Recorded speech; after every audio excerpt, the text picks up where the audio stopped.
Our biggest problem right now, our biggest problem right now and into the future is our lack of trust in institutions, which is quite natural given that all of our institutions, from the White House to the FBI to the media, you name it, have given us every reason not to trust them.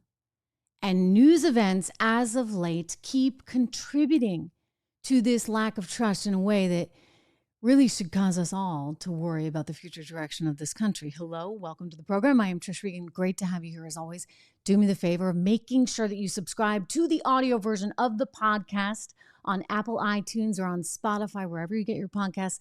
Make sure that you subscribe to the video version of the show on YouTube and on Rumble. It's great to have you here. As always, you can follow me on all the social media platforms. Portions of today's program are brought to you by Legacy Precious Metals. There's never been a better time to invest in precious metals than now. So go to legacypminvestments.com for more. Again, legacypminvestments.com. All right, let's get back to my concern right now, because as we learn about new developments coming to us about what the FBI may have taken in that raid at Mar-a-Lago, including potentially some attorney-client privileged materials, I think a lot of Americans are looking at this in sort of kind of a disbelief, right?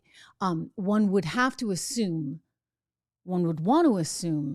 that if they're going to go and take things from a former president's home, that indeed they had real reason to do so. And that's not entirely clear yet. I mean, I've read through the affidavit, heavily retracted, and I understand that they felt that there was some very top classified information that was there, alarming, and there should not be. Let's be very clear, just so nobody misinterprets this.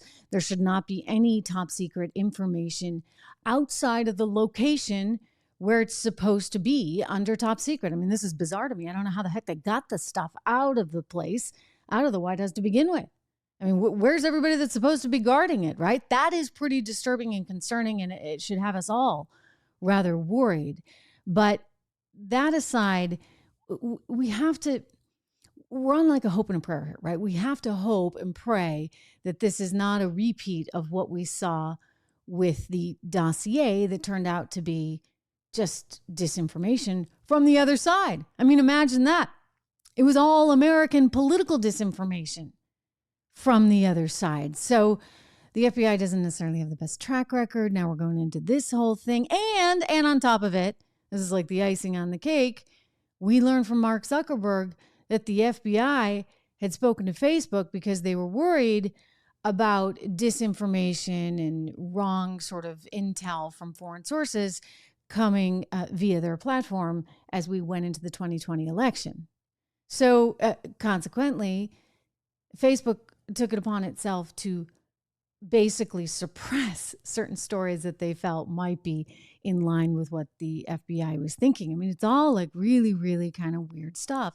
And so I think consequently, Americans are stuck on a spot where they don't know what to believe. And isn't that the saddest thing of all?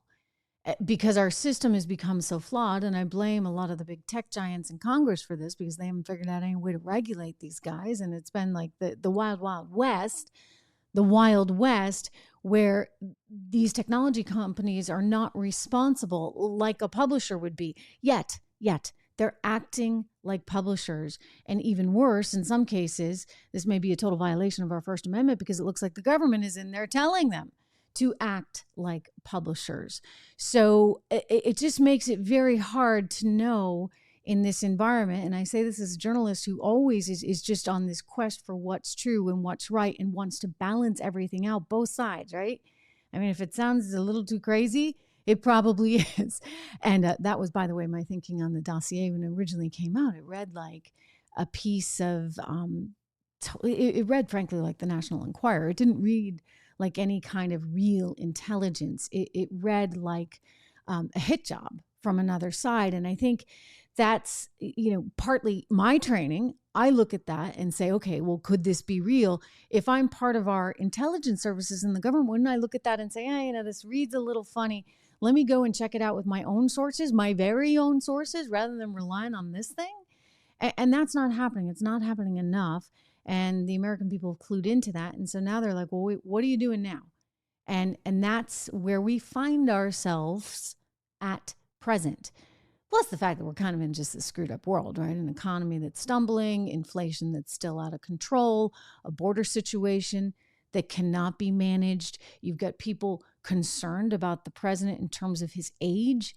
New poll out with nearly 59% of the people saying that they think that he should take a cognitive test. 59% of Americans believe Joe Biden should release a cognitive test. That's according to McLaughlin Associate polling, which was published recently. The question the pollsters asked was, do you think Joe Biden should take a cognitive health test and release it publicly? And 59% said yes. Only 30% said he should not. 11% declined to answer. But it shows you that people do not have a ton of faith in him, in his ability to lead. And I get it. I get it, given where we are right now as a country. The international stuff is messed up. There's a big story in the Wall Street Journal today about how Russia's making all this money. Why? Oh, oil sales. Nobody seemed to understand or be able to figure out that oil is a commodity and thus is traded internationally. And even though you may be trying to sanction all that Russian oil, it's very, very difficult to do. And you got to have everybody on board. And you got to be willing to see those sanctions through. And these were things that were not really thought about before we went into this mess. And so I'm not saying we shouldn't do what we need to do, but I would say let's make sure we think it through and have a plan. And I get the sense that this government doesn't have a plan. They're just throwing stuff at the wall, right? See what sticks. You see evidence of that in terms of the student loan thing, right? I mean, they're just throwing it out there. And student loans, I mean, my gosh, you've got a bunch of kids who went and got fancy degrees, and it's not right that the colleges have had such a major inflation. We know why that is. We know that our government contributed to that by giving out all those free checks, but they're going to make it worse. You see, they're never making anything better. They're going to make inflation worse. So now you get a loan forgiveness, 10, 20 grand. If you went to college and took out more money than you should have and couldn't get a job to pay it off properly. I mean, it just never ends. And this is what concerns me, between this desire of politicians to get their way, you know, whether it be handing out checks. And by the way, let's be clear. I criticized Donald Trump for the exact same thing when he handed out the second stimulus check, all while the Federal Reserve was printing money. I'm like, okay, guys, it's one or the other. Like in the beginning, I got it. You did what you had to do. But at some point, you say, we're going to have too much inflation if we're doing all this simultaneously. Well, you've got Biden trying to inflate things at a time when now the Federal Reserve is trying to pull back. I mean, what an absolute total mess. And it's the reason why I'm so concerned about the stock market right now. I still like treasuries and some other interesting sort of diversification tools. Speaking of diversification, one of our sponsors, Key City Capital, is very much about diversification, and they work with clients to make sure that you have access to investments that you wouldn't normally get via the traditional portfolio, equity stock portfolio. And so the guy over there that runs this is Charlie Dombeck. You may have seen him on the show from time to time. He's really trying to make sure that all of his clients have portions of their portfolio that are put in alternative assets. I mean, things like rental real estate, asset-backed securities, a whole bunch of other things that you wouldn't normally see right on the menu if you go into the financial advisor's office. So check them out. You can go to keycitycapital.com/Trish, my name, keycitycapital.com/Trish, if you're interested in getting a little perspective on your investing right now and maybe seeking out some investments that are not what you would typically be offered. So go to keycitycapital.com/Trish and give him a ring. But back to where we're heading. I mean, all of this stuff combined, I think, leaves Americans with a very uneasy feeling and increasingly just a total lack of trust in the overall system. We'll get more and more as it comes forward on this Mar-a-Lago situation. But of course,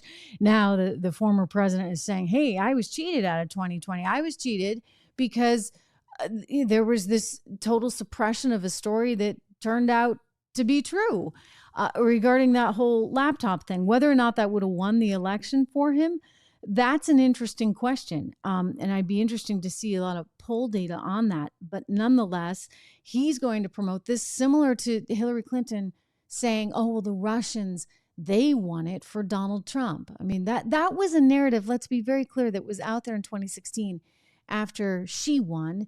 And now he's perpetuating it in his way. And Americans are like, whoa, whoa, wait, what do I believe? And so it doesn't help one bit when the FBI is being accused by Facebook of coming to them and saying, hey, watch out. And then Facebook says we repress stuff. I mean, one big messed up situation. So be on guard. Look out for information yourself. Seek it. Make sure you are subscribed to this podcast. If you have not already subscribed, make sure you subscribe to the video channel on Rumble and on YouTube. And I will see you right back here tomorrow. Thanks for listening.